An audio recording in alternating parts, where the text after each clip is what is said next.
Hello, today I'm going to explain the paper pattern of English of Maharashtra board with some tips.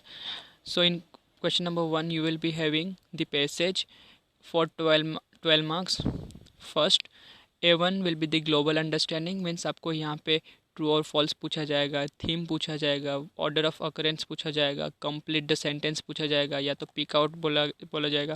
Means theme and pick out में क्या होता है, example आपको बोला four sentences दिया जाएगा and they में ask like what is the theme of the passage, choose the choose the sentence which you think that theme of the passage. तो आपको फोर सेंटेंसेस में टू या वन सेंटेंस चूज करना है as a theme.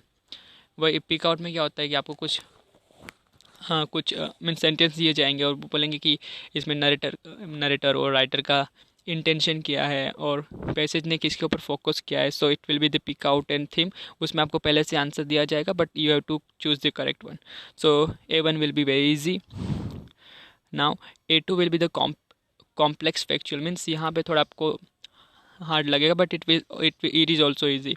इसमें आपको web diagram पूछा जाएगा और यहाँ पे आपको एक डायग्राम रहेगा, आपको उसके 4 आंसर लिखने रहेंगे। फिर आपको कंप्लीट द टेबल होगा, देन एंड लिस्ट, यहाँ पे आपको कुछ लिस्ट बनाने के लिए पूछेंगे। मीन्स कुछ 4-5 चीज़ के नाम आपको लिखने, मीन्स कुछ भी एक क्वेश्चन के अकॉर्डिंग आपको लिस्ट बनाना है। देन मैच द पेयर, आपको मैच द पेयर हो आ सकता है। सो कॉम्प्लेक्सल फैक्चुअल भी A1 की तरह ईजी रहेगा। देन इंटरप्रिटेशन मीन्स क्या होता है कि आपको वो पैसेज को अंडरस्टैंड करना है और जो भी सेंटेंस दिया है उसको आपको अपने वे में एक्सप्लेन करना है। मीन्स आपको पैसेज में से वो आंसर नहीं मिलेगा, means but you have to add your points, add your views on that statement. Okay, so आपको रीजनिंग देना है and then you to explain that sentence. तो it is means 50 passage, 50 your views and you to write that answer. तो A1 A2 will be easy, A3 थोड़ा tough हो जाएगा। A4 will be the personal response. यहाँ पे आपका जो भी व्यूज़ है वो आपको खुद से लिखना है, नोबडी विल जज on that. So you can write whatever you feel according to the question. Then A5 will be the grammar के जो भी टॉपिक्स आपके हैं, टेंस है, डिग्री है, वॉइस है, स्पीच है, एड अ क्वेश्चन टैग है, means transformation of sentence all. तो उसमें से कुछ भी आपके 2 सेंटेंस रहेंगे, उसको आपको जिस मीन्स आपको जो भी इंस्ट्रक्शन दिया है उस सेंटेंस में आपको चेंज करना है। तो ग्रामर के 2 क्वेश्चंस रहेंगे।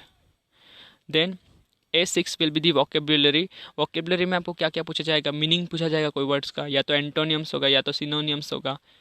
सिनोनियम्स और मीनिंग एक ही होता है। एंड प्रीफिक्स और सुफिक्स, आपको कहाँ पे बोलेंगे कि आपको प्रीफिक्स लगा और न्यू वर्ड बनाओ, या तो सफिक्स लगा के न्यू वर्ड बनाओ। तो ऐसा आपको पूछा जाएगा। यहाँ पे आपको 4 वर्ड्स होंगे, जिसको 4 वर्ड्स का आपका आंसर लिखना है। Okay, so this is question number 1A for 12 marks. Now question number 1B में आपको लैंग्वेज स्टडी होगा 4 मार्क्स। इसमें आपको B1 होगा जिसमें आपको do S directed for 3 marks. यहाँ पे भी आपको 3 मार्क्स का ग्रामर होगा जो आपका नॉन टेक्सचुअल रहेगा। उसमें भी जो हमने क्वेश्चन नंबर A1 में जो अपने ग्रामर देखा था, कोई भी टॉपिक आ सकता है, यहाँ पे भी कुछ भी आ सकता है। और B2 आपका रहेगा स्पॉट द एरर, मीन्स आपको सेंटेंस रॉन्ग रहेगा, उसको आपको करेक्ट करना है और फिर लिखना है। सो वो 1 मार्क्स के लिए होगा। So this is about your question number 1। तो क्वेश्चन नंबर 1 आपका टोटल कितने मार्क्स के लिए रहेगा, it will be for 16 marks. 12 marks का पैसेज रहेगा और 4 मार्क का grammar equal to 16 marks. Now question number 2 will be the unseen passage. Unseen passage यानी कि आपके टेक्स्ट बुक के बाहर का पैसेज रहेगा, बट आपको सिर्फ सिमिलर वे में जैसे हमने क्वेश्चन नंबर 1 में कैसे सब मैंने आपको समझाया, A1 में ही आएगा, A2 में सिमिलर ये भी पैसेज वैसा ही रहेगा, उसमें भी यही सब चीज़ रिपीट होगा। Okay, so question number 2A आपका 18 मार्क्स के लिए रहेगा। क्वेश्चन नंबर 2 टोटली 18 मार्क्स का रहेगा, मीन्स 12 मार्क का पैसेज होगा। फिर B आपको समरी राइटिंग लिखना है। समरी राइटिंग यानी कि जो भी आपको पैसेज दिया है, you have to summarise that passage in your words.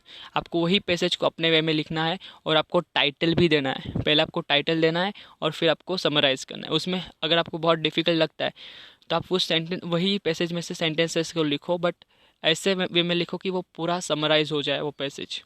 Okay, जैसे कि हम कोई मूवी देखते हैं, वो मूवी कितना 2 आवर्स 3 आवर्स का रहता है, but when we say to others, when we tell to others, no we कैसे हम लोग कैसे कर लेते हैं, सिर्फ 2 लाइन में या 2-3 सेंटेंसेस में बोला ऐसा ऐसा हुआ था, बस हो गया, मूवी खत्म। ओके, सो आपको उस तरह आपको समराइज करना है for 3 marks. Then C mind mapping. Mind mapping में क्या होता है, आपको कोई भी टॉपिक दिया जाएगा, उसमें आपका माइंड कितना डाइवर्ट होता है, मीन्स आपका वो टॉपिक के ऊपर कितना थिंकिंगनेस है। ओके, एग्जांपल आपको पोल्यूशन दे दिया, तो पोल्यूशन के ऊपर आप क्या कर लिख सकते हो, कॉजेस लिख सकते हो। ओके, पोल्यूशन के टाइप्स लिख सकते हो, ह्यूमन बॉडी पे क्या इफेक्ट्स होता है, मीन्स आप जितना भी चाहो अच्छे से नीट डायग्राम बना के आप जितना भी चाहो you can elaborate. Okay, so mind mapping में आपको कोई भी टॉपिक दिया जाएगा, you have to elaborate your thinking and you just have to present in the way of diagrams, web diagram, tables, you can present in any way, but आपका वो जो diagram में आप प्रेजेंट कर रहे हो it will be neat and clean, so आपको ज़्यादा स्कोर कर सकते हो। Okay, then question number 2 is over. Now question number 3. Question number 3 will be based on your poems. Poem आपको 10 मार्क्स का पोएम आएगा, जिसमें आपको A1 में आपको ट्रू और false, complete, diagram, match the pair. A2 में आपको इंटरप्रिटेशन करना, मीन्स आपको कोई भी लाइन दे दिया जाएगा, आपको वो लाइन को एक्सप्लेन करना है, या तो आपको कुछ पूछेंगे कि मीन्स ऐसा क्यों है, एंड मीन्स आपको रीजनिंग पूछेंगे, देन आपको आंसर द फॉलोइंग, आपको कुछ क्वेश्चन पूछ लिया, तो ये आपका A2 होगा। A3 will be your personal response, जैसे हमने पैसेज में देखा था। A4 will be poetic device. Poetic device में आपको क्या पूछ सकते हैं, फिगर ऑफ स्पीच पूछ सकते हैं, मीन्स आपको कोई भी फिगर ऑफ स्पीच बोले, पर्सोनिफिकेशन का एग्जांपल लिखो और उसको एक्सप्लेन करो, वो पर्सोनिफिकेशन क्यों है। फिर आप तो पूछ लेंगे राइमिंग वर्ड बोलो, फिर या तो राइम स्कीम पूछ लिया, वो ज़्यादा करके फिगर ऑफ स्पीच ही they will ask. Okay, they want focus on rhyming words and rhyme scheme because it is too easy, everybody know that, and when we write the appreciation वहाँ पे वो repeat हो ही जाता है rhyme scheme and all. Okay, then F5 will be the creativity. In creativity आपको कोई भी एक टॉपिक दिया जाएगा, उसके ऊपर आपको एक सॉन्ग बनाना है। अगर आपको बोला वो सॉन्ग विथ राइम स्कीम बनाना है, तो आपको राइम स्कीम रहना चाहिए। विदाउट राइम स्कीम बोला तो आपका राइम स्कीम नहीं रहेगा तो चलेगा। मीन्स राइम स्कीम क्या होता है, लास्ट में जो भी हम वर्ड्स आते हैं उसका साउंड एक जैसा आना चाहिए, तो उसको बोलते हैं राइम स्कीम, और वहाँ पे लास्ट में एक जैसा साउंड नहीं आता उसको बोलते हैं विदाउट राइम स्कीम, तो जैसा बोला। और इन केस आपको 2 लाइन्स दे भी दिया जाएगा और अलग दूसरा आपको लाइन लिखना है, तो ऐसा भी पूछ सकते हैं। Then question number 3B will be write an appreciation of poem 4 marks. आपके टेक्स्ट बुक में टोटल 6 पोएम्स हैं, उस 6 पोएम में से कोई भी एक पोएम आपको यहाँ पे दूसरा पैसेज आएगा, वही पैसेज मीन्स पोएम का पैसेज आएगा, और वो आप उसके अपॉन में आपको एक एप्रिसिएशन लिखना है। आपके क्वेश्चन नंबर 3A में जो पोएम लिया है उसका एप्रिसिएशन नहीं लिखना है। क्वेश्चन नंबर 3B में दूसरा अलग से एक पोएम रहेगा। Okay, so this is about question number 3 for 14 marks. Next, so next will be question number 4. Question number 4 will be based on your writing skills. आपको राइटिंग स्किल में देखो total 16 marks का राइटिंग स्किल है। इसमें आपको A, B, C, D, आपको A में 3 option रहेगा, उसमें से आपको कोई भी एक करना है। B में भी 3 ऑप्शन रहेगा, आपको कोई भी एक करना है। C में भी ऐसे, सिमिलरली D में भी, मीन्स आपको तीन ऑप्शन रहेगा ही, आपको सिर्फ एक ही करना है। Okay, so I am suggesting from A part आपको ड्राफ्टिंग और वर्चुअल मैसेज करो, बहुत ईजी है। From B part you can do interview question, वो भी बहुत ईजी है, हमने 10th में भी किया था। From C do speech 1 and from D do appeal, और you can do review also.